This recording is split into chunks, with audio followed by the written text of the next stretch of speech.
Hello everyone, welcome back to The Media Couple. I'm Rory, and as always, I'm with... Sophie. Hello, that's me. Nice to see you again. Do my usual thing at the top of the video. If you could please like, comment, subscribe to the channel. If you're watching us on YouTube, it does massively help us out. And if you're listening to us on Apple or Spotify, please leave us a review. It really helps us out over there as well. And thank you ever so much, as always, for being here with us. So Sophie, what are we doing today? What's on the agenda for today, Rory? What's on the agenda? On the agenda for today, we have got White Lotus. No. Well, no. No. No. I'm going to stop you right there. Yeah. All right. Not that song. Ooh. We're going to deep dive into that Okay. later on. There's some beef to There's talk some about. beef. Yeah. Not chicken. No. Beef. I quite like chicken. And then we are going to go back into remake world, Yeah. as we always do. Yeah. The Bodyguard. The Bodyguard remake. Yep. And there's a new Mission Impossible. Again. Not another one. Nah, another one. Another one. Another one. Tom hasn't had enough. No. And then as always, we are going to have the Rotten Tomatoes game. Come on. So yeah, that's on the agenda for today. Should be a good one. I'm excited. But we're going to kick it off with White Lotus, which is just finished. Just finished. Just finished. Yes. Yes. Which is just finished season 3. Yeah, and what a season. Series 4 has been confirmed. It is happening. Yes. So we've That's got a whole new Mike White storyline Great. to look forward to. Yeah. So preface this. If you haven't watched to the end of series 3, spoiler alert now, please go to the next part of this podcast. Yeah. Go to like halfway through it. Yeah, because there are going to be spoilers that we're going to talk about. And so where have you been living? Under a rock? Let's go. Yeah. You've had the warning. You've had the warning. You've had the time to watch. You have. So without further ado, that ending. Yeah. I mean, what an ending. He killed off a lot of people. He did. Insane. Everyone just sort of died in the end. Yeah, it was a bit crazy. I think Mike, when we watched it, he was having a really bad day and he was like, do you know what? I don't want to write this anymore. They're all dead. Die. The execs at HBO were like, oh, Mike, like we were thinking. And he was like, I don't want you to think. That's not a good thing when an exec thinks. No. They're like, no. They're all dead. What? Yeah, they're all dead. Yeah. Now, when am I going to get my paycheck for series 4? Yeah. He basically wants to ensure that none of those characters can come back in series 4. That he has to write them back into it so somehow. he's like, how do I kill them all off so that they never come back to haunt me again? Exactly. I mean, to be fair though, what an ending to a series it was. It was obviously a hard one, this series as well, because it was our first one without Jennifer Coolidge, who fans absolutely adored. I feel like we need series 4. She needs to come back from the dead. She needs to haunt everybody. That's where I think season 4 should be. Okay, there you go. Haunted house in the Scottish Highland. Amazing. With Jennifer Coolidge as the lead ghost. There's definitely a Four Seasons hotel in the Scottish Highlands, right? Well, if not, we'll be on the phone to the Four Seasons and we're to make it happen. And we're going to start making one, and we will say it has to be haunted, though. That's like the big thing. Yeah, with the ghost of Jennifer Coolidge. Hey, look. Come to the Scottish Highlands to watch it. Is that their new marketing campaign? That's it, yeah. That's it. Yeah. It's no longer, la, la, la, it's ooh. But no, the ending was pretty incredible. Amy Lou Reed's character died. Rick died. Rick. A lot of them died. The hotel owner, her husband died. His father. Yeah, we found out some pretty amazing things. I mean, twists, the turns, the ups, the downs. But to be honest with you, it's not so much the story of the White Lotus and that finale of the episode I want to talk about. There's been some beef going on in the background that we want to discuss that's being reported. Yeah. So we've heard, about the... I don't know if you have heard, but... We've heard. We've heard. We're telling you. So you will have heard. After this. Yeah. The Duke t-shirt that Jason Isaac's character wears. Yes. Now, there's been a bit of backlash about that. So Duke, for reference, is a university in the United States. It's a very well-known university. It's a pretty prestigious one. I think it might be in Northern Carolina, I think. I don't know. Yeah. Anyways, it's a prestigious university. Yeah. It's like saying you went to Durham, that kind of thing. Yeah. It's not Harvard, but it's a up good there. It's a good uni. So obviously their characters only go to Duke. Yeah. because that's who they are. Yeah. And he was wearing Jason Isaacs' character was wearing a Duke t-shirt. Yeah, a Duke University t-shirt. And the university reached out to the creators and said, hey, so no. And basically said, why? You can't use that. You didn't get our approval. It's our logo, it's our branding. And Duke only wanted to be associated.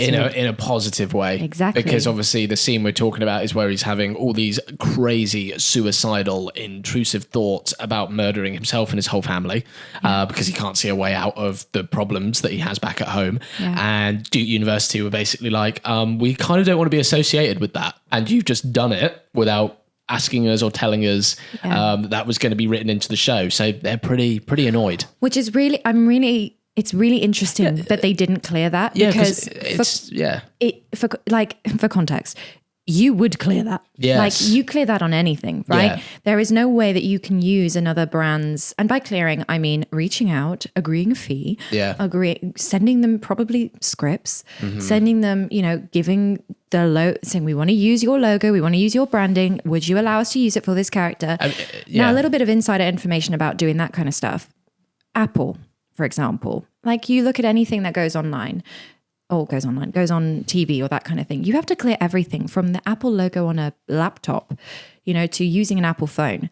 Apple only allows you to use their products if you're the good guy. Yeah. So I hope I haven't spoiled loads of films for you now. But if you ever see in an action movie an action man who appears to be the bad one, and he's using an Apple product, there's going to be a twist. Yeah. And he's going to be good. And turns out he's going to be a good one because Apple don't want their products associated with bad guys. Yeah, with like negativity. So you're going to now go and watch loads of stuff. And be like, he's a bad guy. And it's going to ruin loads of endings for you. Sorry.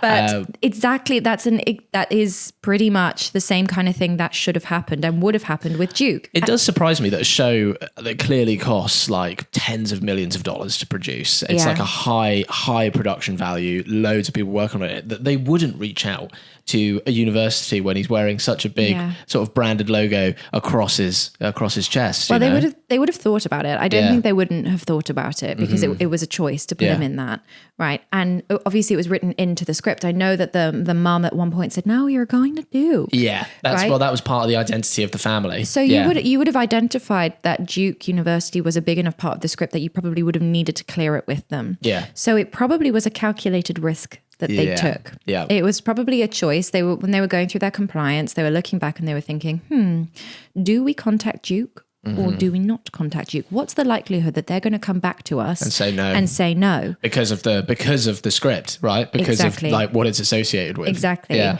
And then they went, do we want to take the risk that they might not even come back? I mean, a lot of these brands, a lot of these businesses, a lot of these logos that get put into shows and are not cleared because the risk is deemed they're not probably going to come back on you. Yeah.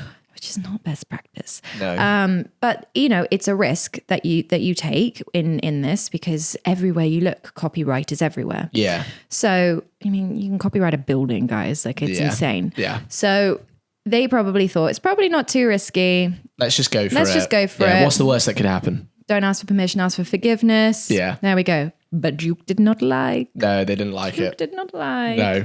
So, it'll be interesting to see where that goes. I wonder if they're going to actually full on proper sue them. Yeah. Yeah, or if it's more of like we do not want to be associated. But I mean, I kind of like, that is kind of the guy that goes to Duke. So that's true, actually. Yeah, the character was written very well by Mike White. Yeah. So it's like, I think you have an image problem anyways, Duke. Yeah, that's true. That's true. So you might want to work on that before you start suing the White Lotus that everybody loves. Yeah.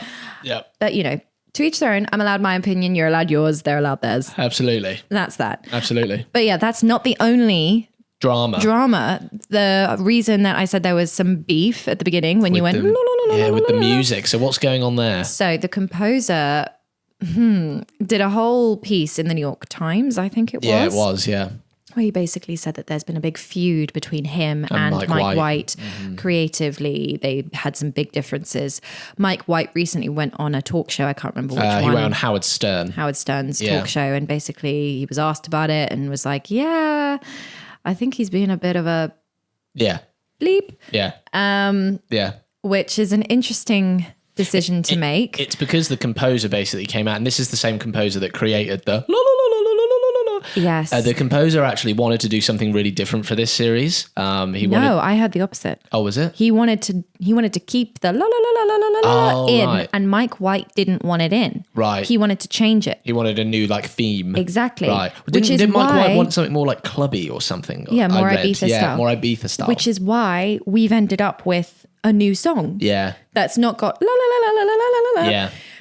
And the composer was like, I think the fans are going to want the song the signature song. And Mike White was like, no, I want something different. And they had apparently some creative email differences. Exchanges, and we ended up with one that didn't have it. And we even talked about it in the beginning of the show. We did, yeah. Like, I mean, from your sort of standpoint, were you, it's synonymous, isn't it, with a show like that it has its own theme song. Were you quite surprised when you didn't hear it? Actually, we did. We talked about it, didn't we? You said, the theme tune has changed. You know, it's which is interesting. I don't think that was the best creative decision from Mike, but then again, you know, he's created loads of other stuff. He is the guy in charge. He, you know, I get where the composer was coming from. Was it the best move to go to the New York Times and do an opinion piece about how much you hate your boss, who basically has given you an Emmy? Yeah, because he has won Emmys off the back of that song. Probably not the best move. Yeah. There was other ways to do it. Yes, definitely. not the most diplomatic of moves. No, but just reply to the email. But was it the best move to go on Howard Stern and call him a little something? Probably not either. No. Probably not. So I don't think either of them are having the best of moments PR-wise at the moment. No. But interesting how to see a little bit behind the curtain of how that all works. And, you know, very valid if Mike wants something different. He is, you know, the showrunner, essentially. He's the one who created it. It's his vision. Now, was it the right decision? We can debate that till the cows come home. I mean, is it that the case of like, you know, because Mike White wrote the show, created the show, obviously. He also directed a lot of it. Yeah, right? It's his baby. Yeah, it is really his baby. And is it that case of like, did the composer have a compelling argument by saying... I think he had a point. Yeah. I mean, I understand why he stood his ground a bit and was like, I think we should keep the through line because it's so iconic and synonymous with the show now that I feel like you'll really throw audiences. And to be fair, it did. It threw me personally, not hearing that. And I kind of wanted it back. But, you know, I get it. You know, creatively, you're allowed to have differing opinions and all that kind of stuff. But what has happened is the composer is now not coming back for season 4. No, not at all. Not coming back. So that's a bit of a shame, I think, because he did create such a signature sound that is so synonymous with the White Lotus. Yeah. And it's a shame that this has, well, he kind of came out, didn't he? How bad were those emails? Yeah. If it's caused him to walk away. Apparently, Mike White really dismissed it on the Howard Stern show and was like, I didn't realize we had a fight. And it's like, oh, okay. Well, if somebody's walked away from a show and is really this upset that they feel the need to go to the New York Times about quite it. Significant. How bad were these emails? You know, like maybe he doesn't think it was quite that bad, but I don't know. I feel like we need to hear both sides. Well, we're never going to know, really, are we, at the end of the day? No. It is what it is. Just don't. But at the end of the day, do you know what it is? Do you know what it is? It's that the creative process can be difficult for people sometimes because it's such a big part of their identity. And I bet you what happened there is just, but the egos get in the way sometimes as well, right? Like when you've created a universe like what Mike White has in the White Lotus, I imagine when people try and tell you, you know, differently it's like, well, I know better. I created this. I made it. I made all the characters. I direct the episodes. Like I've sort of created it. Whereas the composer, but then the composer's argument is like, well, I wrote you a score for this that has won Emmys and is synonymous with your show. So maybe you should listen to me because we're talking about music here. Yeah. And I mean, our industry is kind of created around the person who comes up with the show as the person who is the harbinger of everything and they know everything and they are, you know, almost godlike, which is not necessarily helpful because you can never be the smartest. Like, 2 heads are always better than one. Right? Absolutely. So, and as well, it's hard, isn't it? Because there's always, in terms of that hierarchy, it's normally you get approvals, obviously, from the director, the producer, then you have to go to the writer, right? Yeah. The writer review. But when you are the writer-director, How does You're that? everything. You're everything at the end of the day. Yeah. Yeah. Yeah. So he is obviously in charge of that show. Mike White is obviously in charge of that show. He has, creative control entirely over that show. No person is always going to make exactly the right creative decision. Yeah. At the end of the day, ultimately, there are going to be things that you make which are, not always the best. Yeah, Sometimes absolutely. could be questionable. Absolutely. But for it to turn out where he has walked away, the composer has walked away, okay, It must have been quite bad. there's something going on Yeah. there. So yeah, interesting. But that's White Lotus. And so we've got series 4 to look forward to. Yeah. I think series 4 will be great. I agree. I am now really interested to see what the heck's going to happen with the theme song. Same. Because I think it'll be good. That's going to be Brand new composer, brand new creative ideas. Yeah. Let's see how this goes. Indeed. So that'll be very interesting to watch. And of course, will be very interesting to watch and see if Duke really make a mountain out of this molehill. Absolutely, yeah. Anyways, moving on. We've got the Bodyguard remake. Now, it's the remake of the Whitney Houston and Kevin Costner film, right? Yeah. The one that we're all familiar with, the one that we all love, that film. Yeah. That's a great film. The Really one that good. really, really made her a superstar. Big, yeah. Yeah. Big. I mean, again, it's that age-old thing that we talk about quite a lot on this podcast of Hollywood running out of ideas. So they just go back to the ones. I mean, that film came out in like 1992, didn't it? Yeah. Or even before then, maybe. But it's going back to those ideas that were good back then. But it's kind of like maybe they were just good back then because it was like a one-off show, a one-off film, a one-off script about. It was basically Whitney Houston's life. Yeah. It was like she's like this global megastar now, falling in love with her bodyguard, who's like her protector. And yeah, it was great. It's a great love film, sort of action. Great songs. Great songs. Amazing. To be honest, I haven't looked at anything other than the fact I saw the headline Bodyguard remake and I didn't actually want to look into it more because I kind of feel a little bit like, how many times are we going to see movie XYZ that was made in the 90s remake? I'm just a bit sick of it. Yeah. I'm a bit sick of it. I'm like, enough now. Yeah. Like we as audiences know those storylines. Come up with something new. Put your money behind something new. Yeah. You've got to stop doing the same thing again and again and again. Absolutely. It's the definition of insanity, guys. It's the definition of insanity. You're making audiences insane. Absolutely. Stop it. Yeah. The remake thing is Stop it. it's too much. It's just too much. Yeah. Speaking of insane, Yeah. Mission Impossible. I know. Tom Cruise. I mean, I've heard this time he's on an airplane, but he's upside down. Wow. So he's not just on an airplane. I mean, fair play to Tom Cruise doing all of his own stunts for his whole career. And now he's in his 60s now. I know. Well, he said he wants to play this character until he's in his 80s. I mean, the believability of an 80-year-old jumping out of a plane, I think, might be We'll strap questionable. rockets to his wheelchair and he'll be flying. Might be questionable. Listen, everybody loves Mission Impossible. We all know what we're going to get when we're going to watch it in a Mission Impossible. Yeah. It's going to be a lot of Tom Cruise climbing around buildings and, running, jumping. That's pretty much it. There's not really much else to it. There's always a plot, but apparently this one is the final. Is it? Because he hasn't said it's the final. Well, I think the word final's in the title. Oh. Well. But The final reckoning. The final reckoning, yeah. But that doesn't mean anything. No, because then you could have the final reckoning part 2.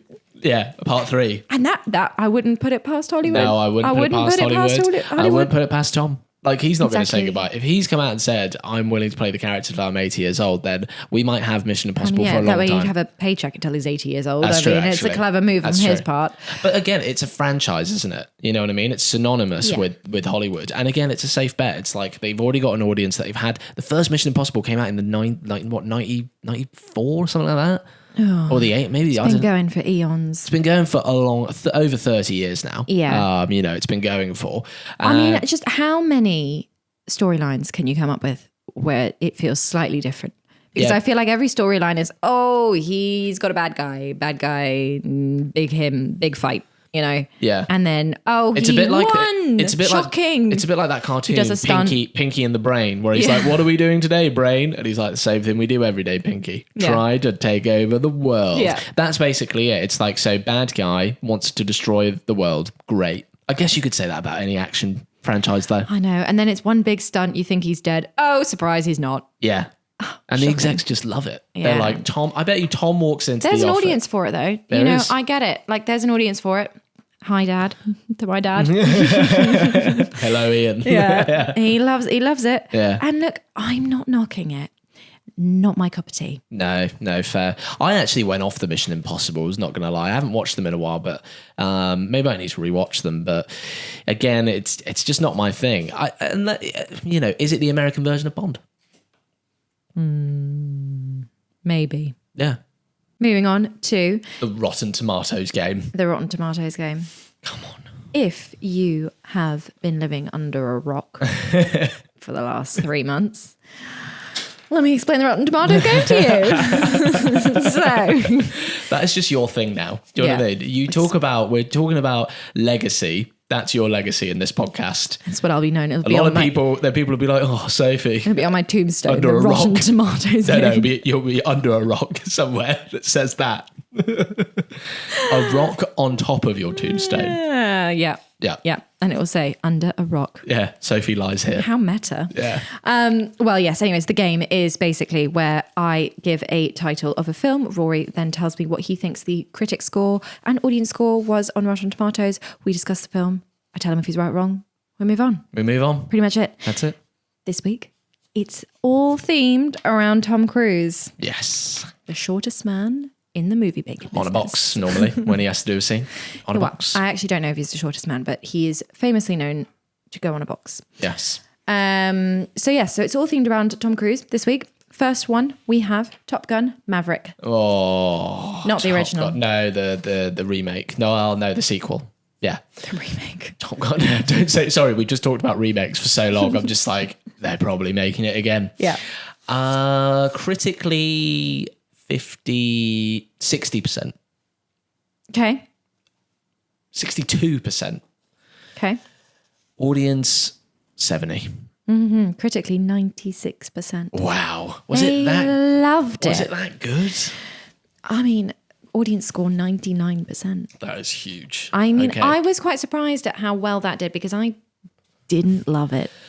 No, I mean, is that more of a legacy thing? Like, is I that think it critics who is. are like, oh well, I watched the original and I'm like, I just love. I think it just Tom felt being nostalgic. Back. Yeah. Listen, I didn't mind it. I didn't. Maybe it's just I just don't. I'm just get not on. a fan of the all-American like hero thing, and Yeah. there's just wasn't. I didn't love it, but No. you know, each their own. Anyways, we are clearly in the 1%. So, anyways, next one, Jack Reacher. Jack Reacher, Yeah. 70% Okay. and 81%.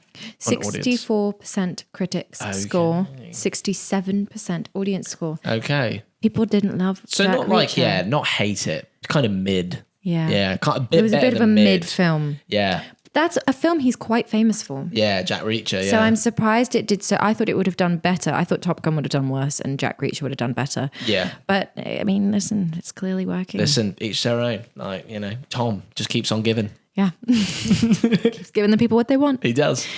Speaking of people and giving people what they want, Mission Impossible, Oh, the first one, Fallout. Fallout. Fallout. I love how you left me waiting there. Mission Impossible, Fallout. Yeah. Yeah. Okay. Mission Impossible, Fallout. I think this one did quite well. This one did very well. I think it did really well. I'm giving you a 90%. big hint. 90% critic score. Okay. 95% audience. Okay. 98% critic score. Yeah. I should have gone higher. Are you ready for this? Yeah. 88% audience Oh, score. wow. I know. A lower- How did the critics give an action film Higher than the audience. that? I mean, Now I've seen it all. now exactly. I've Have seen- I, though? I don't know. Have you? Well, have you seen it? I don't know. Last one. Rain Man. Oh, that is a great film. Love that film. That is an iconic film. 100% Do you like that critically. 100%. 100%. You're giving it a certified fresh. Certified fresh. And no. I'm going to go. No, with that. no. Okay, Don't look at my face. 100%. You said 100. And Stick 90, with your guns. 90%. Your Top Guns. 90%. Your Top Gun Mavericks. And 90% audience. Ding, ding, ding. 90% audience score. You got that right. Come on. You just really, you went way I went all above 88% critic score for Oh, Rain Man. wow. Quite Yeah. surprised by that. Yeah. Like, I remember, like, studying that film in uni, you know? Yeah. It's, like, quite like an iconic Hollywood film. Annoyingly, the only song I've got, no, the song I've got stuck in my head is "I'm a Rocket Man," which I know is not. Different film. Yeah. Begins with an R, but different guy. I just feel like I'm a Rain Man. It doesn't have the same ring, does it? Not? No. Okay. Doesn't have the same ring, rain, rocket. No. Yeah. Well, anyways, that's that. That's that on that bombshell. Thank you as ever, Sophie. Happy to be of service. You're a maverick. Anyways, thank you so much for watching over on YouTube. If you're here with us, please like, comment, subscribe. Or listening. Yeah, I'm going to go to listening. Okay. Please like, comment, or subscribe if you're on YouTube. And if you are listening, Okay.